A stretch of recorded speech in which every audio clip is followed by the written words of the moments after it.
कधी कोणी तुम्हाला वादविवादात खाली पाडलं आहे का? आणि नंतर तुमच्या मनात आलं असेल, "यार, हे उत्तर दिलं असतं तर मजा आली असती. मला असं बोलायचं होतं, मला तसं बोलायचं होतं. मी त्याला तडेतोड उत्तर द्यायला हवं होतं." पण दुर्दैवाने त्या आर्ग्युमेंटच्या वेळी तुम्हाला तसं उत्तर देता आलं नाही. तुम्ही कन्फ्युजनमध्ये गेलात आणि नंतर पश्चाताप करत बसलात, की "मी अजून चांगलं उत्तर देऊ शकलो असतो किंवा देऊ शकली असती." आज आपण हा रिग्रेट कायमचा संपवणार आहोत. कारण आज तुम्हाला मी सॅवेज रिप्लाय देण्याची आर्ट शिकवणार आहे, जी सेलिब्रिटीज, पॉलिटिशियन्स वापरतात. अशी रिप्लाय जी टायमिंग, स्मार्टनेस आणि कंप्लीट कंट्रोलनी समोरच्याला सायलेंट करून टाकते. हॉस्टेल असो, क्लास असो किंवा ग्रुप चॅट.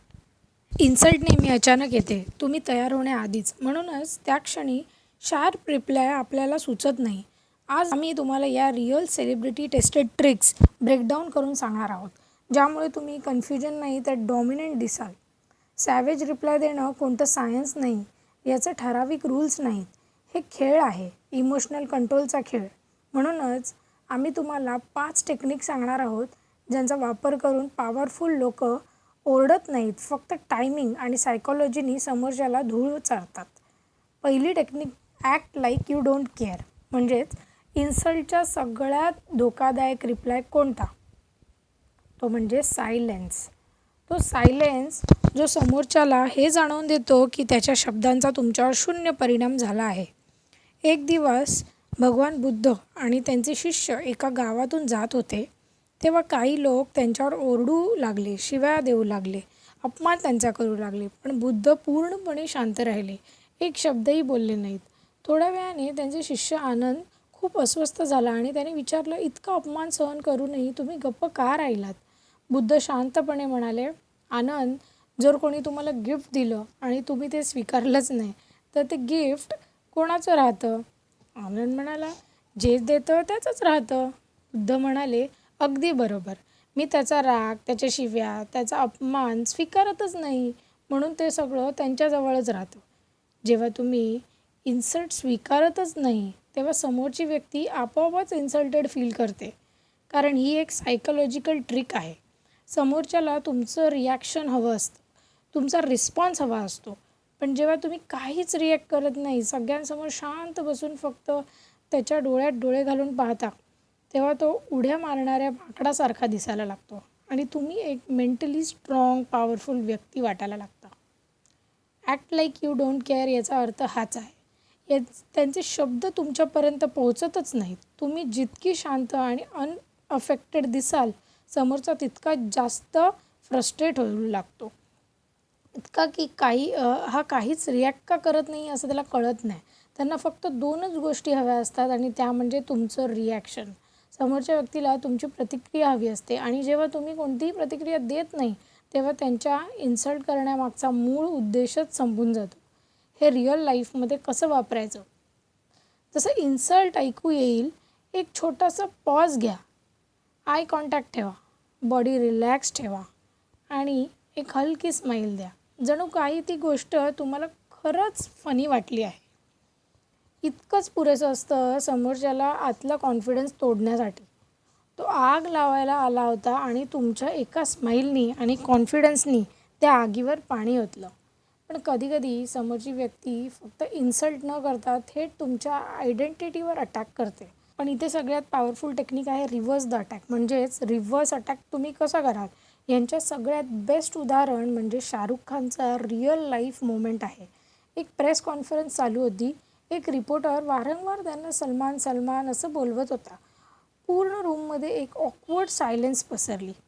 हा मोमेंट SRKला चिडवू शकला असता, पण त्यांनी राग व्यक्त केला नाही. त्यांनी अटॅक उलट्या दिशेने वळवला. रिपोर्टरनी त्यांचं नाव चुकवलं म्हणून SRKनी रिपोर्टरचं नाव जाणीवपूर्वक चुकवलं. रिपोर्टरचं नाव होतं लिपिका. SRK शांत चेहऱ्याने म्हणाले, "don't worry Deepika, it's all right." संपूर्ण हॉलमध्ये शांतता झाली. रिपोर्टर फ्रीज झाली आणि SRK पूर्णपणे शांत आणि कंट्रोलमध्ये. हेच आहे रिव्हर्स अटॅकची खरी पॉवर. तुम्ही समोरच्याचे शब्द आरशासारखे वापरून त्यांच्यावरच परत टाकता. तुम्ही इन्सल्ट करत नाही, फक्त त्यांची चूक त्यांनाच जाणवून देता. आणि सगळ्यात धोकादायक गोष्ट म्हणजे हे सगळं न ओरडता, न चिडता, फक्त शांत टोनमध्ये करता येतं. हे रिअल लाईफमध्ये कसं वापरायचं? जर कोणी तुमचं नाव चुकीचं घेतलं, तुमची खिल्ली उडवली किंवा तुम्हाला चिडवलं किंवा कोणती चीप कमेंट केली तर रागवू नका. फक्त तोच पॅटर्न त्यांना परत फिरवून द्या. आमच्या शाळेच्या दिवसात एक मुलगा असायचा जो कूल दिसण्यासाठी प्रत्येकाला विचारायचा, नाव काय आहे तुझं?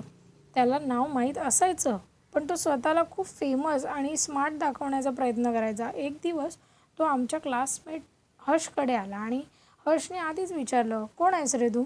आता हर्षलासुद्धा माहिती होतं की तो कोण आहे. तो मुलगा पूर्णपणे गोंधळला, चिडला आणि म्हणाला, तुला मी माहीत नाही का? हर्ष फक्त स्माईल करून तिथून निघून गेला. पूर्ण क्लास हर्षवर खूप इम्प्रेस झाली. कसलाही एफर्ट न घेता त्यांनी त्याला सबक शिकवला. या टेक्निकचा इम्पॅक्ट काय होतो सांगा? समोरच्या व्यक्तीला वाटतं की त्याची लाईन तुम्हाला टोचेल. पण जेव्हा तुम्ही तीच लाईन उलटी करून त्यांनाच देता, तेव्हा त्यांच्या आत एक ऑकवर्ड शॉक तयार होतो. त्यांना कळतं की त्यांचा जोक त्यांच्यावरतीच रिव्हर्स झाला आहे. आणि जेव्हा तुमचा टोन शांत असतो, स्माईल असते, तेव्हा त्यांना हेही कळत नाही की आताच त्यांच्यासोबत नेमकं काय घडलं. पण कधीकधी समोरची व्यक्ती डायरेक्ट इन्सल्ट करत नाही, ती फक्त एक असा जोक मारते जो स्पष्टपणे तुमच्यावर असतो. लोक हसतात आणि तुम्ही ऑकवर्ड फील करता. इथे सगळ्यात बेस्ट टेक्निक आहे पॉइंट आउट देअर वीकनेस. एक क्लिप आठवा. एक रिपोर्टर इनडायरेक्टली SRKच्या टॅलेंटची खिल्ली उडवत होता. म्हणजे तुमची बायको तुमच्यापेक्षा जास्त टॅलेंटेड आहे. उत्तरात SRKने डिफेंड केलं नाही, वाद घातला नाही. त्यांनी समोरच्याच्या लुक्सवरती हलकेच पॉईंट केले. मी तुमच्यापेक्षा जास्त गुड लुकिंग आहे. असंच कतरिना कैफनी केलं. तिला कोणी म्हणालं, तुला पंजाबी फारशी येत नाही. कॅटरीनाने डिफेंड केलं नाही, वाद केला नाही. फक्त शांत टोनमध्ये म्हणाली, just like how you do dancing very well. म्हणजे माझी पंजाबी तुझ्या डान्ससारखीच आहे. पोलाईट, सॉफ्ट टोन, पण सॅवेज रिप्लाय होता.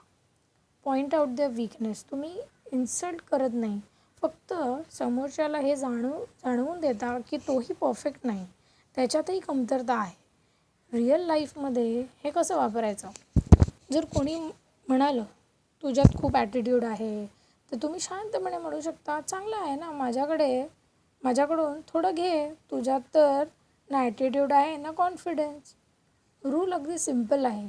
Same pattern, same tone,